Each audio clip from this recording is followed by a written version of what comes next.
नमस्कार। बहुत स्वागत है आप सभी का श्रद्धा ज्योतिष केंद्र पर। आज मैं आपके बीच उपस्थित हुआ हूँ एक अत्यंत ही महत्वपूर्ण और रोचक विषय के साथ। आज हम चर्चा करने वाले हैं पूर्व जन्म की, अर्थात हम ये जानने की कोशिश करेंगे कि कुंडली के विवेचन के आधार पे कुंडली में जो ग्रह जिस घर में बैठे हुए हैं उसके आधार पे एक अनुमान लगाने का प्रयास हम करेंगे कि अगर कुंडली में ग्रहों की ऐसी स्थिति है तो जातक अपने पूर्व जन्म में क्या रहा होगा, किस तरह का जीवन उसने जिया होगा।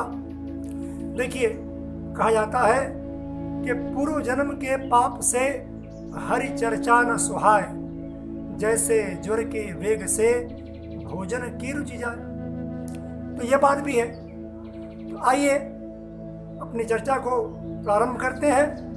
देखिए, अगर कुंडली में लग्न भाव में ही तुला के सूर्य हों, अर्थात सूर्य नीच राशि में विराजमान हो, या छठवें और आठवें भाव में ये गति हो, तो ये मान लीजिए कि जातक अपने पूर्व जन्म में निश्चित रूप से महाभ्रष्ट और नीच व्यक्ति था, अर्थात उसने पूर्ण कार्य जीवन में अर्जित नहीं किए थे।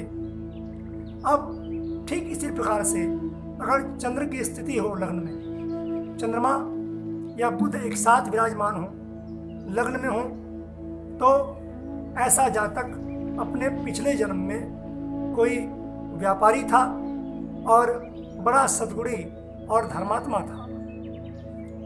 अब बढ़ते हैं मंगल की ओर। अगर मंगल लग्नस्थ हो, उच्च राशि में हो, लग्न में विराजमान हो, तो ऐसा जातक पूर्व जन्म में निश्चित रूप से कोई बहुत वीर और प्रतापी योद्धा था।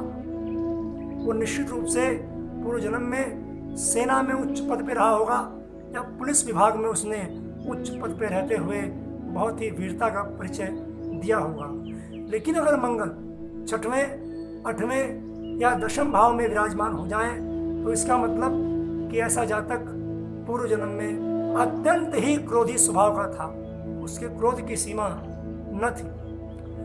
अब अगर किसी के लग्न में गुरु विराजमान हो और गुरु स्वराशि में हो या उच्च राशि में हो, तो ऐसा जातक पूर्व जन्म में लंबी काया और शरीर वाला, पीले रंग की गुराई वाला, हुष्ट पुष्ट, वेदज्ञ, धर्मज्ञ और अत्यंत ही सदाचारी था।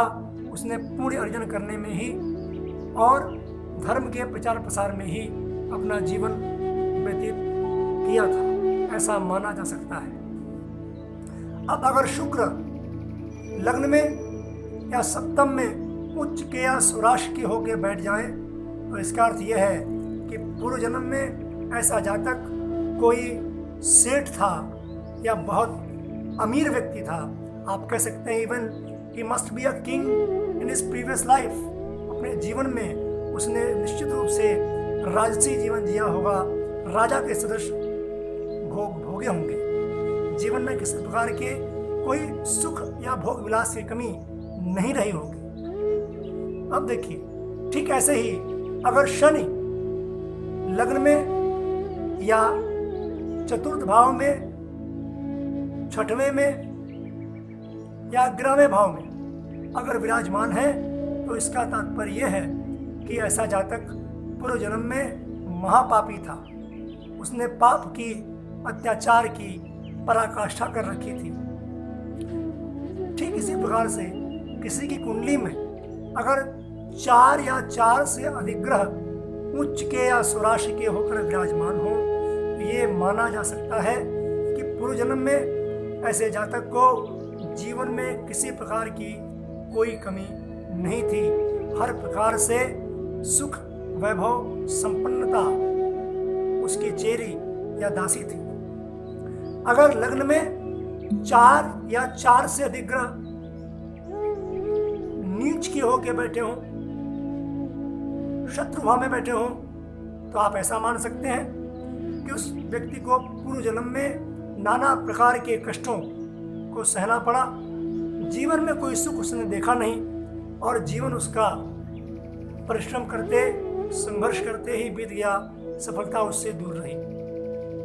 अगर लग्न में सप्तम में राहु विराजमान हो तो ऐसा जातक निश्चित रूप से पूर्व जन्म में उसने अस्वाभाविक जीवन भी जिया और उसकी मृत्यु भी अस्वाभाविक रूप से हुई।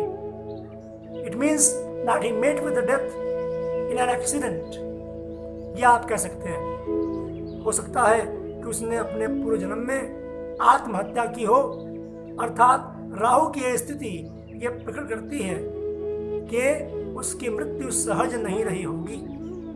He must not have intermingled with the death easily।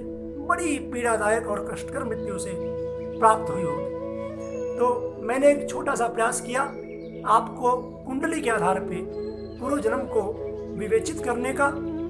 उम्मीद करता हूँ कि आपको इससे आनंद भी आएगा और कुछ महत्वपूर्ण सूचना भी आपको मिली होगी। फिर भेंट होगी। माँ दुर्गा सदैव आप सभी पे अपना शुभ आशीष बनाए रखें, इसी मंगल कामना के साथ। जय माता दी।